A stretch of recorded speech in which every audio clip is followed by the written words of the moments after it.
Have you ever followed your GPS into somewhere that shouldn't exist? Have you ever typed in an address and punched go, only to arrive at a place that looks nothing like the picture that Google spit out? Chances are we've all had something weird happen with our navigation system, whether it be directions to a grocery store that suddenly turns into a jungle path or missing roads that appear out of nowhere. Technology can be screwy sometimes, especially when you're in the middle of nowhere. And that brings us to today's video. Let's jump right into the story. In July of 2016, a man named Daniel Walsh was driving through West Virginia when his GPS rerouted him to a shortcut off the highway.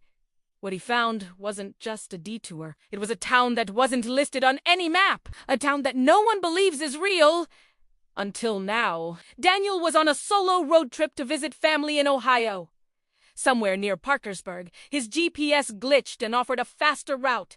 One he didn't recognize. He followed it out of curiosity. The road narrowed, became gravel, then dirt. No signs, no houses. Just endless forest. After 15 minutes, he reached a small, rusted sign. Welcome to Deep. He thought it was a forgotten rural town. But the way the buildings looked, like they yadnich naturally, they looked to stuck in town. So he parked the car and decided to stretch his legs. There was a general store. A post office houses lined up neatly along the street. Nothing was out of the ordinary, except for the eerie feeling that something wasn't quite right. He walked past an old wooden bench, sat down and thought about heading back to the car when he noticed a movement from the corner of his eye. He turned and saw an elderly woman walking toward him, pushing a shopping cart filled with what looked like groceries. "Hi," Daniel said, surprised to see another person in what seemed like a ghost town. She didn't respond. She kept walking. "Excuse me," he said again, louder this time. Still no response. He followed her, keeping a safe distance behind her. Eventually, she stopped in front of a house and unlocked the front door with a key. She went inside and closed the door. Daniel waited a moment, then knocked on the door. It opened by itself. Inside, a table set for dinner. Food that looked freshly made, but ice cold to the touch. A wall clock ticked. Exactly 3:17 p.m. On the mantel above the fireplace hung a framed photo of the same elderly woman Daniel had seen outside. He took a closer look at the photo. The clock on the wall read 3:17. "I réalisé de dit. Been standing in this house for several minutes, but outside it must have been no more than a few seconds." Because the woman was still sitting at the table, startled, he quickly left the house and returned to the street. He tried to retrace his steps, returning to the car, but couldn't remember exactly where he'd parked. As I walked and noticed each house had the same blacked-out windows and the same untouched dinner on the table. All clocks frozen at 3:17 p.m. As he turned to leave, he finally saw someone. A tall man in a black coat, standing motionless across the street. Then another, and another, all staring at him, never blinking. He ran back to his car, but the GPS was frozen. The display simply said, "You are here." No map, no coordinates, just "you are here." Daniel turned the car around and floored it down the dirt road. But every path led him back to the center of town, over and over, like a loop, until suddenly the GPS beeped, recalculating, and the map returned. He followed it without question. 20 minutes later, he was back on the highway. When he looked in the rearview mirror, Deepwell was gone. Not faded.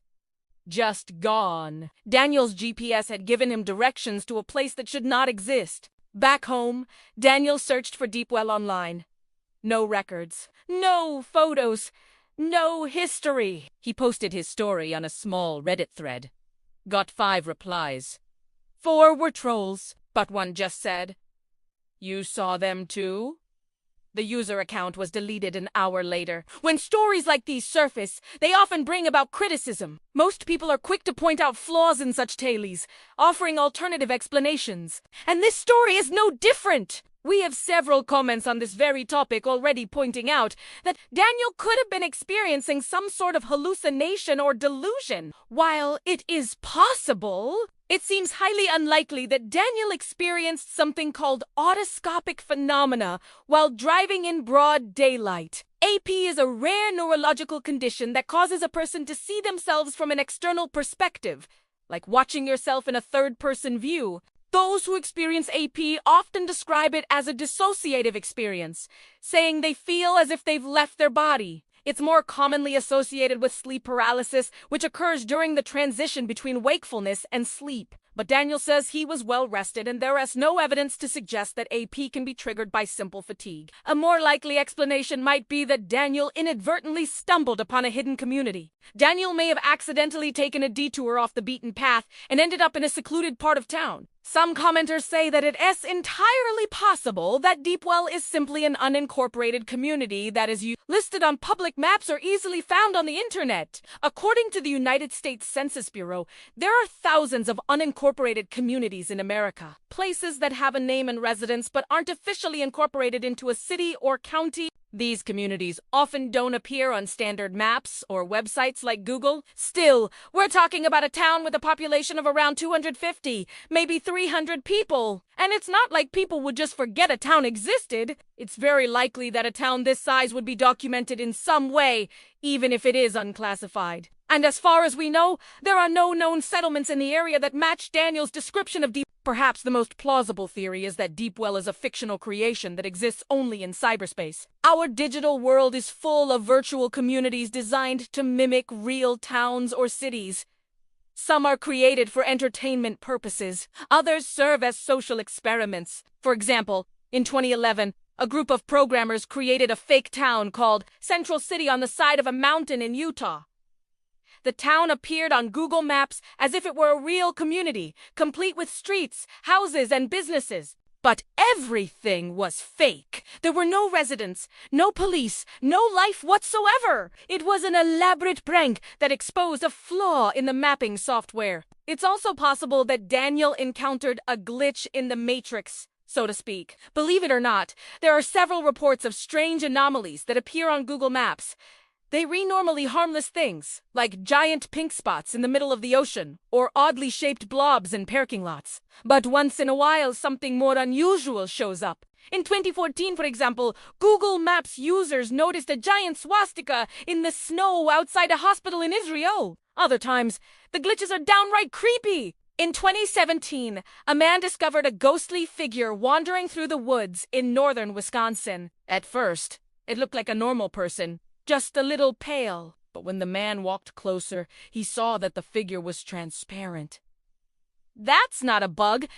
That's a ghost. Okay, maybe it's not a ghost, but it sure looks like one. So here's the deal. We may never know exactly what happened to Daniel Walsh, but his story serves as a reminder that our perception of reality can be deceiving. Just because we can't see something doesn't mean it's not there. And just because we can find information about something on the internet doesn't mean it is not real. If you enjoyed this video, be sure to check out one of the ones on screen. And thank you all for watching.